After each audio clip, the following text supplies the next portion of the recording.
जय Shri Ram, hello divine souls, जय बाबा नीम करोली महाराज की। तो कैसे हैं आप सभी? तो देखिए, बहुत लोगों का सवाल है कि ट्विन फ्लेम कहाँ से आया? ट्विन फ्लेम के नाम पे पागल बना रहे हैं।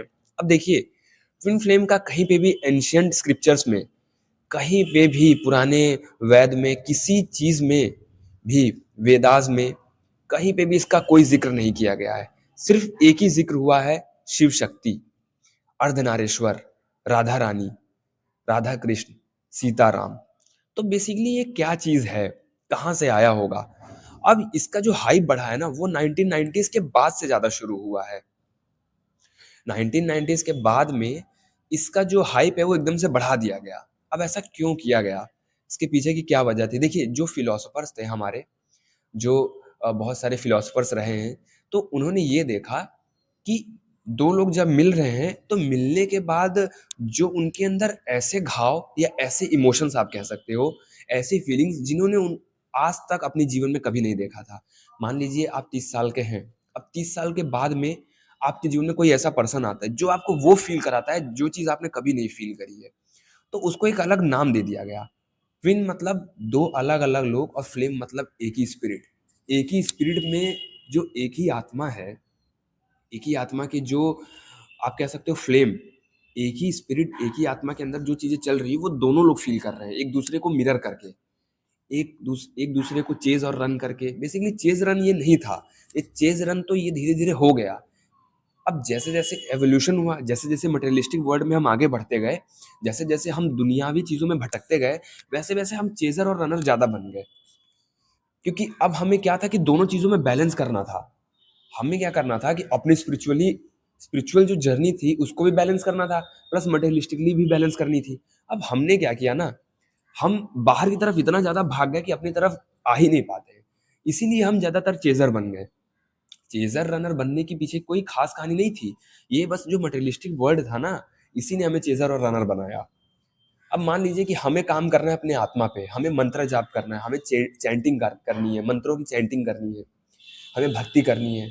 अब हम क्या करने लगे, हम ये तो कर रहे थे लेकिन इस पे ध्यान नहीं दे रहे थे। हमारी आत्मा किस डायरेक्शन में ले जाना चाहती थी वो नहीं कर रहे थे। हम कर क्या रहे थे? हम कर रहे थे बाहर की तरफ भटक रहे थे। हम बाहरी चीज़ों में ज़्यादा देख रहे थे। हम बाहरी चीज़ों में खुशियाँ ढूँढने लगे। अब इसी वजह से हम क्या है कि उस पर्सन पे भी डिपेंड हो गए। जबकि हमारा उस पर्सन से एक्चुअल में कोई लेना-देना था नहीं। वो आया, उसने हमारे उस वुंड्स को जगाया, उस घाव को बाहर करा, जिनको हमें देखने की ज़रूरत थी, जिनसे हमको निकलना था, ना कि हमें उसमें स्टक रहना था। लेकिन अब जो कि 1990s के बाद ये हाइप बनी, सोशल मीडिया पे भी ये चीज़ें भी धीरे-धीरे आने ही लगी। लोगों ने थोड़ा-थोड़ा इसको नाम दिया, फिर लोगों ने इस पे स्टडी भी करी, तो कुछ हद तक इसको स्टडी करके सही किया गया। अब जैसे मान लीजिए कि कोई चीज़ एंशिएंट स्क्रिप्चर्स में नहीं दे रखी है, लेकिन उसका एवोल्यूशन आज हो रहा है, तो उसको कोई ना कोई तो स्टडी कर रहा है ना, कोई ना कोई तो उसको नाम दे रहा है। बस इसी तरीके से इसका भी कॉन्सेप्ट था।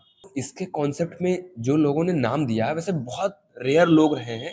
मैं भी देख रहा था इसके बारे में, तो बहुत रेयर लोग ही रहे हैं, लेकिन जैसा यहाँ पे चल रहा है उस तरीके से नहीं बताया गया है। उसमें एक्चुअल में हमारी सेल्फ रियलाइजेशन के ऊपर बात करी गई है, हमारी आत्मा पे बात करी गई है, हमारे सोल की क्या डायरेक्शन है उस पे बात करी गई है। चेज़र और रनर नहीं बनाया गया था। ये तो हम बन गए, मटेरियलिस्टिकली इतना ज़्यादा हम इंडल्ज हो गए कि हम अपनी आत्मा को ही भूल गए। अब इस कॉन्सेप्ट को ट्विन फ्लेम नाम क्यों दिया गया? अब एक वजह सबसे बड़ी ये भी थी कि अगर आपको मिरर करना हो, अगर आपको अवेकन के रास्ते पे ले जाना हो, स्पिरिचुअल के रास्ते पे ले जाना हो, तो सबसे बेस्ट ऑप्शन क्या रहेगा? हमारे माँ-बाप एक समय पे छूट जाते हैं। हमारे भाई-बहन भी एक समय पे उनकी ज़िंदगी अलग हो जाती है, हमारी ज़िंदगी अलग हो जाती है।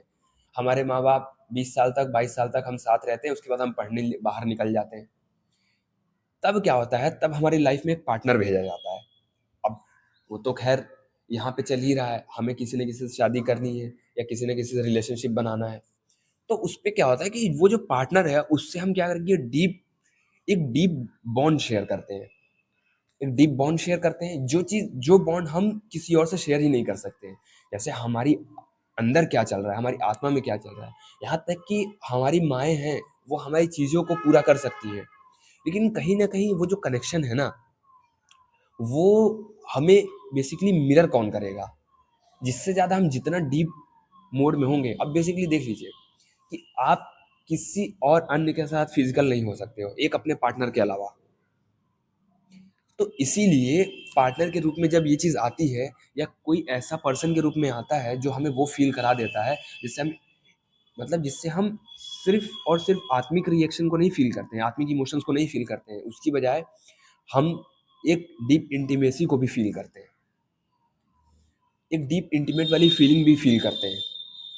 इसी वजह से हमें वहीं से भी अवेकन का रास्ता भी मिलता है, वहीं से हमारी अवेकनिंग की जर्नी भी शुरू होती है। हो सकता है कि आपके माँ-बाप स्पिरिचुअल हों, लेकिन फिर भी आपको अवेकन करने में उनका हाथ ना हो। उन अवेकनिंग करने में उन लोगों का नेगेटिव हाथ होगा, लेकिन पॉज़िटिव तरीके से हाथ नहीं होगा। नेगेटिव तरीके से कैसे कि अगर वो लोग स्पिरिचुअल होंगे या अगर आप स्पिरिचुअल होंगे, तो मोस्टली क्या होगा कि दूरियाँ बढ़ेंगी। लेकिन यहाँ पे क्या होता है ना, यहाँ पे आते हैं, मिलते तो हैं, लेकिन फिर दूरी भी बढ़ती है, लेकिन वो दूरी एहसास नहीं होती है। ऐसा लगता है कि नहीं यार, उस पर्सन के पास जाना है, उस पर्सन से मिलना है। इस वजह से यहीं से हमारी अवेकनिंग शुरू होती है। इसी वजह से हम यहाँ से अपनी अवेकनिंग जर्नी की शुरुआत करते हैं। तो इसका कॉन्सेप्ट इसीलिए वहाँ से बढ़ाया गया है। अब इसको मिथ और फैक्ट को मत लेकर आइए, आप इसको फ़ील करिए, आप चैनल कीजिए। आप इसको मिथ और फैक्ट बनाओगे, फँसे रहोगे, स्टक रहोगे। आपको एक मौका मिला है, एक अपॉर्च्युनिटी मिली है इससे बाहर निकलने की।